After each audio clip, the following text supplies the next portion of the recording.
Hey guys, it's Gabby, and this is part 2 to our video on colored contacts. So we thought it would be really cool to give two different perspectives as somebody who has worn contacts since the 4th grade and somebody who has never worn contacts, as you heard in part 1 from Kiki. She's only really worn them for cosplay, but I have worn them with prescription for years, and here are a couple tips that I have. For a bit of background, I was weirdly good at putting in contacts when I was a kid.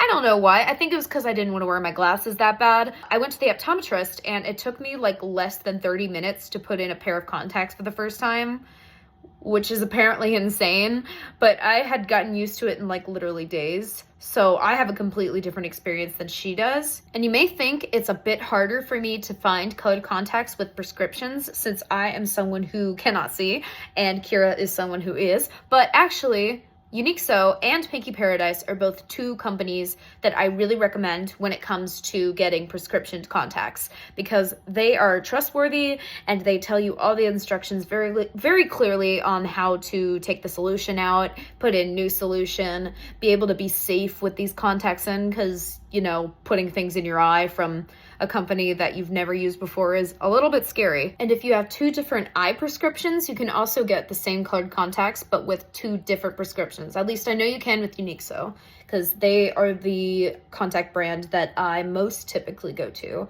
This isn't something you really have to worry about as someone who would cosplay at home, but for cosplayers that go around a con, take contact solution with you.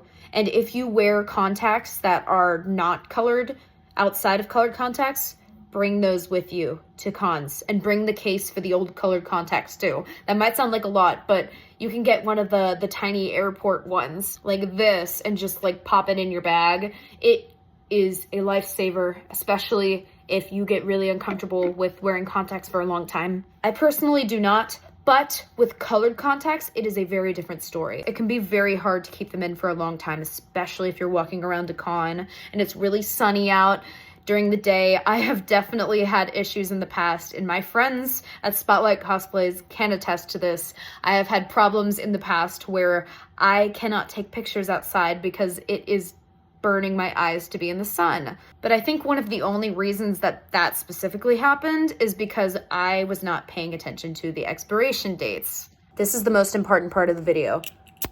That's to make sure you're still paying attention. Usually the packages on contacts say when they'll expire, and they tend to expire about a year and a half into you having them, maybe like 2 years if you really want to push it. Please, if your eyes are burning for more than like a minute when you first put in colored contacts, it's not worth it. Nobody's gonna care. Just take them out. Don't bring them to the con. Don't wear them for your videos. Nobody's gonna care. Just because you're not completely character accurate does not mean that you're a bad cosplayer or anything like that. Cosplay is all up to interpretation anyways. So if they're hurting your eyes, please be safe more than anything else. Be sure to also, if you have a lot of pairs of contacts and you don't tend to check up on them, please water your contacts is what I'm going to call it. And basically all that is taking the contacts out of the case, putting them in your clean, very washed hand, and then cleaning out the case, putting some new solution in there, putting a little bit of solution in your hand, swirl it around a little bit, and then put them back in the case, and you should be set. Cleaning your contacts and taking care of your eyes is very important when you're using colored contacts in cosplay. So if you want to listen to this advice, please do. If you don't, sorry, this video was probably useless.